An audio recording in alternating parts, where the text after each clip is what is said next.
Hai semua Sobat Cublak Suweng, gimana kabar kalian hari ini? Wah, tidak terasa sepertinya baru kemarin ya weekend, sekarang udah mau weekend lagi ya. Nah, semoga selalu sehat dan selalu semangat untuk menghadapi setiap harinya dan selalu ceria pastinya di Cublak Suweng Channel. Jangan lupa untuk selalu stay tune di channel kami ya. Bagi kalian yang baru menemukan channel ini, silahkan klik loncengnya untuk subscribe agar kalian tidak ketinggalan informasi terbaru dari Cublak Suweng tentang politik pastinya hanya untuk Anda. Jangan lupa ya, sempatkan waktu scroll-scroll HP untuk nonton channel kami. Terima kasih. Oke, kali ini Cublak Suweng Channel punya kabar terbaru ini ya, dan sedikit Cublak Suweng mau menyorot tentang kabar PDI Perjuangan yang lagi hangat-hangatnya ini ya, yang sering banget untuk mengomentari beberapa partai lain. Nah, di sini PDIP itu sepertinya kelihatannya pro sekali dengan partainya Pak Prabowo yaitu Gerindra. Akan tetapi di sisi lain kelihatan kontra banget dengan partainya Bapak Anies Baswedan yaitu Partai Nasdem. Kira-kira kenapa ya? Ada yang tahu nggak jawabannya? Silahkan tulis di kolom komentar ya. Jangan lupa nih di bawah video ini. Nah, kita tahu bahwa hubungan PDI Perjuangan dan Partai Nasdem belakangan ini memang memanas. Disinyalir musababnya karena pencalonan presiden. Elit PDIP berulang kali menyindir Nasdem setelah partai besutan Surya Paloh itu mendeklarasikan Anies Baswedan sebagai bakal capres mereka untuk pemilu 2024. Namun, PDIP ini tak menunjukkan sikap yang sama terhadap Gerindra. Padahal partai berlambang kepala Garuda itu telah mengumumkan bahwa ketua umumnya yaitu Prabowo Subianto siap menjadi capres pada Pilpres mendatang. Serangan demi serangan partai banteng ke Nasdem ini pun menjadi tanda tanya mengapa PDIP seolah kontra dengan Nasdem tapi kok pro banget dengan Gerindra padahal sama-sama sudah mencalonkan presiden. Bahkan sebelumnya sudah diketahui ya bahwa partai Gerindra yaitu Pak Prabowo sudah menyatakan diri dari awal siap untuk capres ataupun menjadi capres pada tahun 2024 nanti. Tapi kenapa perlakuannya berbeda ya? Nah, kita lihat dulu nih dari Sekjen PDIP Hasto Kristianto ya yang sering menyerang Nasdem dan menjadi yang paling gencar untuk menyentil Nasdem. Hasto sendiri pun mengibaratkan deklarasi Anies sebagai capres Nasdem seperti peristiwa 10 November 1945. Dalam peristiwa itu terjadi aksi perobekan kain biru. Nah, di situ dibahas lagi nih bahwa ada perobekan kain biru dari bendera Belanda di Hotel Yamato Surabaya Jawa Timur ya, dan tersisa hanya bendera kebangsaan merah putih dan si biru ini dikaitkan kembali dengan Partai Nasdem.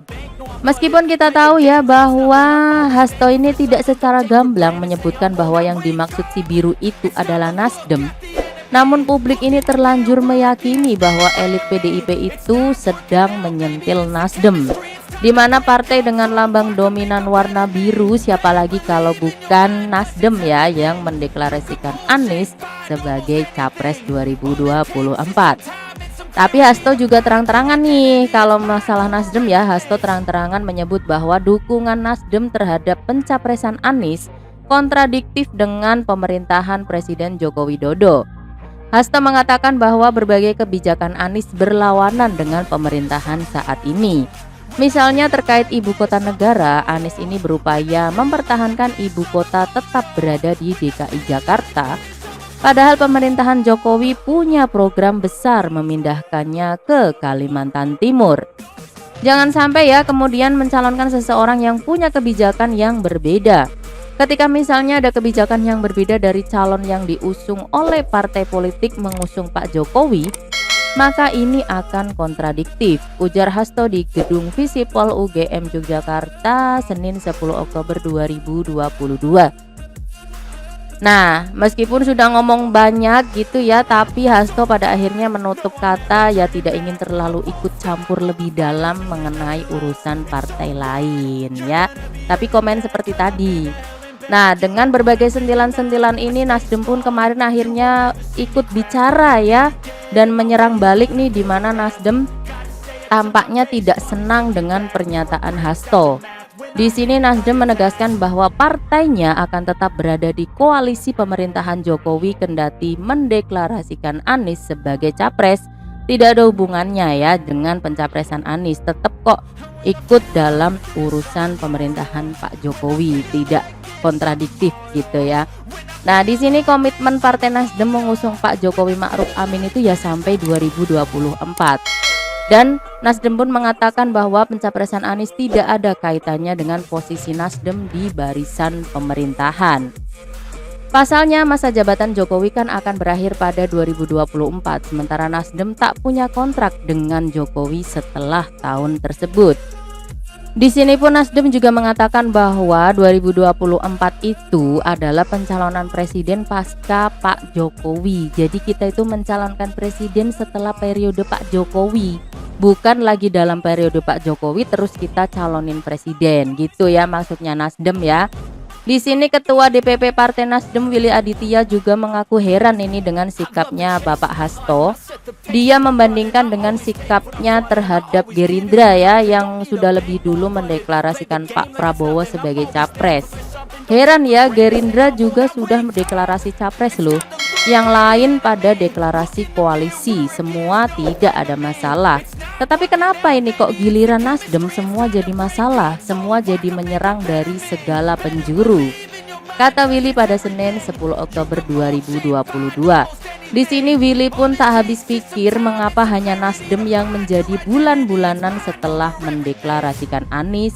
Toh ini kan yang disebut tahun politik, ucap Willy. Wah, jadi di sini Nasdem sampai kebingungan ya, karena sering diserang kesana kemari oleh PDIP dan mungkin dari partai lain kali ya. Makanya Willy ini pun mengatakan kenapa ini kok hanya Nasdem yang jadi bulan-bulanan setelah mendeklarasikan Anies. Ada apa? Tanda tanya besar dari Nasdem untuk beberapa partai yang telah komplain ataupun yang telah memberikan sentilan-sentilan kepada pihaknya Nasdem ya. Dan sebaliknya kelihatan kontra banget dengan Nasdem, malah PDIP sangat pro dengan Gerindra ya. Kemarin pasca deklarasi Prabowo sebagai capres sekitar pertengahan Agustus lalu, Gerindra ini tak dihujani sentilan-sentilan PDIP sama sekali. Bahkan PDIP bergeming ketika Presiden Jokowi menunjukkan sinyal restu pencapresan untuk Prabowo. Elit kedua partai belakangan malah tampak mesra ini. Hasto bahkan mengatakan Megawati punya kedekatan dengan Prabowo. Wah, keakraban itu hal yang baik, kata Hasto merespon keakraban Megawati pada 6 Oktober 2022. Gerindra juga sempat menyebut bahwa partainya terbuka untuk berkoalisi dengan PDIP untuk pemilu 2024 sekalipun sudah menyepakati kerjasama dengan partai PKB. Wah, apakah ini tanda-tanda bahwa Anies Baswedan adalah alasan kenapa PDIP ini menyentil Nasdem? Kira-kira gimana nih? Tulis di kolom komentar pendapat kalian dan jangan lupa LKS, like, comment, share ke teman-teman. Dan juga support selalu channel Cublak Suweng ya. Sampai jumpa di video selanjutnya. Dadah, see you the next video.